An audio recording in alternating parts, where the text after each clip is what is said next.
Selamat pagi, Ibu Nuri. Apa kabar hari ini, Bu?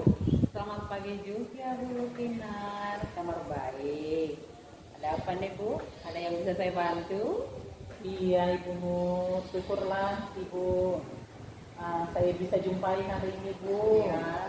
Saya mau minta tolong, Bu, agar Ibu bersedia mengamati proses coaching saya bersama coaching hari ini, Bu. Di ruangan saya aja, Bu. Oke, saya bersedia. Ya, saya bersedia. Tentu dalam hal ini Ibu sudah mengetahui ya rubrik penilaian dalam proses coachingnya Bu Kinar. Nah, di sini kan ada 3 tahap supervisi akademik yang akan kita lakukan, yaitu tahap observasi, tahap pra-observasi, dan juga tahap pasca observasi. Nah, tentu Ibu juga sudah mengetahui ya kompetensi apa yang akan Ibu kembangkan dalam proses coaching ini, Bu Lukina. Iya, baik Bu. Saya sudah mengerti, Bu. Dan pastinya dalam proses coaching hari ini saya akan menunjukkan kompetensi saya sebagai coach yang mampu mendengar serius, mendengar arti permasalahan dari coach saya, dan juga yang kedua yaitu saya akan mencoba mengajukan pertanyaan berbobot lainnya, dan dalam hal ini juga saya akan keterampilan kehadiran penuh Ibu. Baiklah Bu. Nah, kira-kira kompetensi apa yang ingin Ibu kembangkan dalam proses coaching ini secara spesifik? Ya Bu ya, kalau berbicara spesifik ya Bu ya, pastinya saya akan mendengar aktif Bu ya, dan yang kedua spesifiknya saya akan mencoba nanti akan memberikan pertanyaan yang berbobot untuk menggali solusi dari coach tersebut Bu. Oke. Terus bagaimana indikator ketercapaian dari tujuan pengembangan yang ingin dari proses coaching ini yang ingin Bu terapkan? Pastinya Ibu, kalau indikator ya Bu ya, saya berharap dapat memberi solusi nantinya kepada coach saya agar permasalahan yang dia punya nantinya lewat dia pun dia akan mendapat solusi gitu Bu. Makanya di sini seperti yang saya bilang tadi, saya akan mencoba memberikan nanti pertanyaan-pertanyaan yang bobot seperti itu Ibu. Oke, jadi Ibu hadir sebagai pemberi solusi ya? Pastinya Ibu.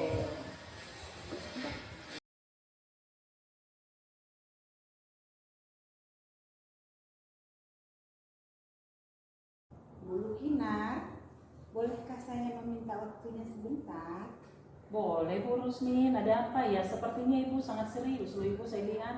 Iya Bu, saya mau bercerita tentang apa yang saya rasakan akhir-akhir ini Bu di kelas saya Bu. Kenapa Ibu Rusmin? Mau cerita apa Ibu? Sepertinya saya lihat memang serius loh ini Bu ya. Iya Bu. Ya, tentang apa Ibu? Begini Bu Kinar, akhir-akhir ini saya merasa murid-murid di kelas saya yang saya ajar itu ya Bu kurang antusias dalam belajar ya Bu. Kemudian mereka itu mengumpulkan tugas hanya 50% aja loh Bu. Jadi ya, mulai tadi kurang antusias, kemudian 50% dalam mengerjakan tugas ya. Kalau boleh tahu Ibu berapa anak didiknya ya? 40 Bu. 40 berarti sekitar 20 ya Bu ya, tidak mengerjakan ya. Banyak Lumayan ya, Bu. banyak ya. Ya, ini pun merupakan permasalahan kita ya sebagai guru ya Ibu ya. Iya. Jadi menurut Bu Rusmin, apa kira-kira yang Ibu harapkan dari obrolan kita hari ini Bu sampai Ibu menemui saya Ibu? Iya Bu, saya kan kalau sendiri ya Bu, jadi kurang pede gitu ya Bu. Jadi saya mengharapkan dengan bantuan Bu Lukinar bisa menemukan solusi atas permasalahan pembelajaran di kelas saya Bu. Solusinya maksudnya seperti apa Bu? Apa pembelajarannya tidak asik atau gimana Ibu? Iya Bu, sepertinya anak saya itu membosankan ya Bu. Saya melihat mereka itu bosan ya Bu dengan pembelajaran yang saya berikan. Mereka Iya. berarti mereka menginginkan pembelajaran yang asik ya Bu ya. Saya sependapat dengan Ibu, benar. Jadi lalu menurut pendapat Ibu, apa saja yang bisa membuat murid-murid Ibu asik nanti dalam pembelajaran sehingga mereka, Ibu bilang tadi, tidak bosan? Menurut Ibu, kira-kira seperti apa yang bisa Ibu ciptakan supaya tidak bosan? Iya ya Bu, setelah refleksi ya Bu tadi mereka bosan ya Bu, mungkin karena saya dominan ya Bu yang berbicara ya Bu, mereka nggak aktif Bu saya berikan. Jadi mungkin saya akan melakukan pembelajaran yang asik mungkin ya Bu, mengganti dengan metode yang bervariasi ya Bu, kemudian mengajak mereka agar berperan aktif ya Bu dalam kegiatan belajar mengajar di kelas Bu. Iya, saya setuju dengan Ibu. Benar Ibu. Jadi kalau kita memang hanya ceramah dan ceramah terus, memang anak-anak bosan Bu. Betul itu Ibu. Iya, lalu tadi Ibu juga mengatakan anak didiknya ada 40 ya Bu ya. Dan yang mengerjakan pun sehari-harinya bisa 20 gitu ya Bu ya. Menurut Ibu, apa penyebabnya kurang antusias anak-anak ini dalam pengumpulan tugas Ibu? Iya, mungkin saya memberikan tugasnya itu ya Bu banyak sekaligus ya Bu ya. Kemudian saya samakan semua Bu tugasnya itu. Jadi ketika mereka mengumpulkan tugas itu, kita kan Bu dalam ke-13 kan Bu ada penilaian keterampilan kan Bu ya. Jadi ada PKN, ada bahasa Indonesia. Saya sekaligus Bu memberikannya Bu. Jadi mereka mungkin bingung ya Bu, yang mana dulu dikerjakan, jadi tidak bisa memanage waktunya ya Bu. Kalau boleh tahu Ibu menggunakan sumber belajar apa saja di kelas Ibu? Iya Bu ya, saya refleksi ya Bu, saya hanya menggunakan satu sumber aja Bu, yaitu buku paket yang dibagikan oleh sekolah Bu. Berarti dari perpustakaan ya Bu? Iya, dibagikan ke orang. Berarti hanya buku tema seperti itu ya Bu ya? Jadi saya suruh mereka literasi dan mendengarkan penjelasan saya menjelaskan materi yang di buku itu. Oh iya. Boleh tahu saya Bu, menurut Ibu selain buku teks itu sebenarnya ada sumber belajar apa lagi? Iya sih Bu ya, apalagi media sosial sekarang ya Bu, yang anak-anak suka memang ya, contohnya Google, Instagram, TikTok ya Bu ya, sangat ngetren ya Bu, disukai anak-anak ya Bu. Seperti itu kayaknya ya Bu ya. Padahal saya cuma memberikan satu media pembelajaran Bu. Tentang minat peserta didik gimana Bu di kelas Ibu? Ya itu karena mereka tidak berminat sehingga tidak antusias ya Bu. Jadi Pembelajaran berdiferensiasi. iya Bu, jadi saya menyamakan semua Bu, proses kegiatan dimulai dari pemberian materi kan Bu, kemudian prosesnya dan produknya, semua sama saya ratakan. Iya ya. Nah betul sekali ya Bu ya, seperti yang Ibu utarakan tadi, sumber belajar itu sebenarnya banyak ya Bu ya. Terlebih zaman sekarang ini Bu, di TikTok banyak sekali. Jadi nanti seperti yang Ibu bilang tadi bisa dipresentasikan, kemudian diputar TikTok, diputar lagi video, banyak ya Bu ya. Iya, saya setuju sekali Bu ya. Pastinya tadi dengan berbagai macam sumber belajar tadi, anak-anak pasti antusias Ibu dalam pembelajaran. Saya yakin seperti itu Bu. Iya, jadi sekarang apa rencana Ibu Rusmin untuk menyelesaikan masalah ini Bu? Ya, rencana saya akan membuat pembelajaran yang asik ya Bu. Kemudian saya harus mengetahui kebutuhan belajar anak itu Bu, agar semua bisa terakomodir ya Bu ya. Seperti itu ya Bu. Seperti tadi yang Ibu bilang tadi, minatnya itu dianalisis ya Bu ya. Iya. Jadi dalam memberikan materi mungkin dengan metode bervariasi ya Bu.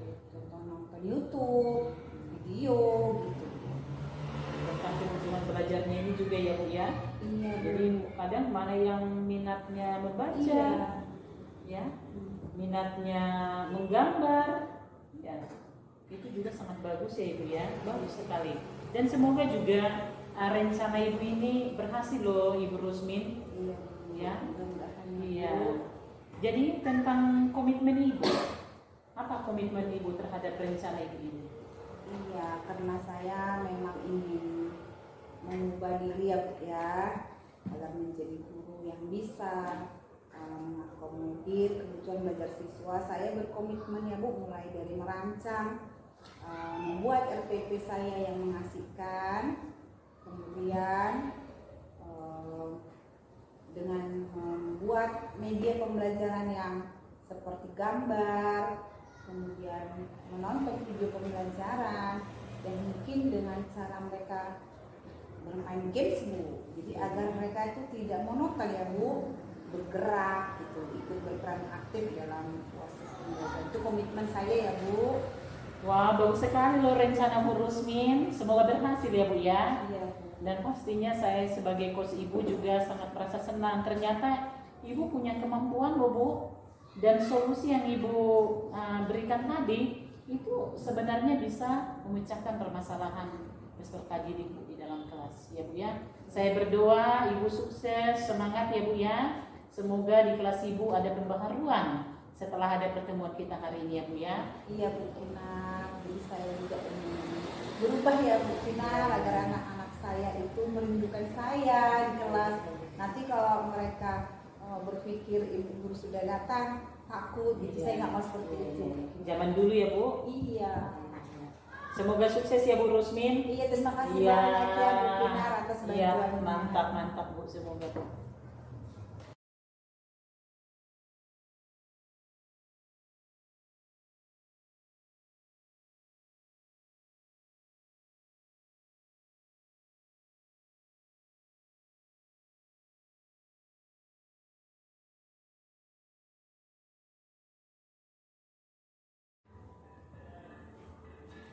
Baiklah Bu Lukinar, tadi proses coachingnya sudah selesai.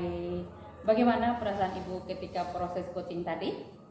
Ya Bu, pastinya perasaan saya sangat senang Bu. Sudah bisa menggali kemampuan dari coaching, menemukan solusi, dan juga tadi saya sudah memberikan pertanyaan-pertanyaan yang bobot untuk coach saya Ibu.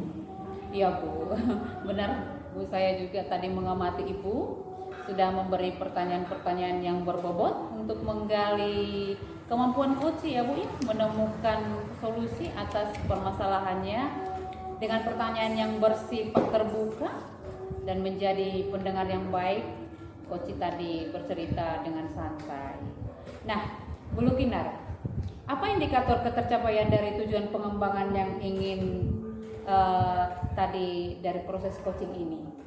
Ya Bu, pastinya saya dapat memberi solusi atas permasalahan yang dihadapi oleh coach tadi, dan juga dengan menggali kemampuan coach untuk menemukan solusinya Ibu. Pastinya itu Ibu.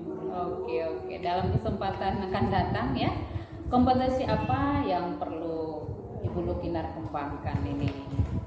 Iya, kalau soal kompetensi ya Bu ya, Iya. bicara kompetensi, pastinya 3 kompetensi tadi sudah saya coba untuk menerapkan dalam proses coaching tadi, dan tentunya itu memang masih kurang dari yang diharapkan, sehingga saya akan berlatih terus Ibu Nuri untuk mengembangkan kompetensi-kompetensi yang saya miliki, seperti tadi mendengar aktif, dan juga kehadiran penuh, dan juga memberikan pertanyaan-pertanyaan yang berbobot tentunya pada coach. Ini yang menjadi harapan saya ke depan Ibu. Semoga saya bisa belajar lagi, menggali lagi, sehingga saat ada permasalahan dari setiap coach nantinya, saat ada yang curhat, saya mampu membantunya Ibu. Demikian. Ya, semoga sukses ke depannya Bu Lukinar ya. Semoga bisa memberikan yang maksimal untuk coaching ke depannya Pak Bu Lukinar ya. Sukses selalu ya Bu Lukinar ya. Pastinya Ibu. Terima Iya. kasih ya Bu. Oke, sama-sama Bu Lukinar, sama-sama.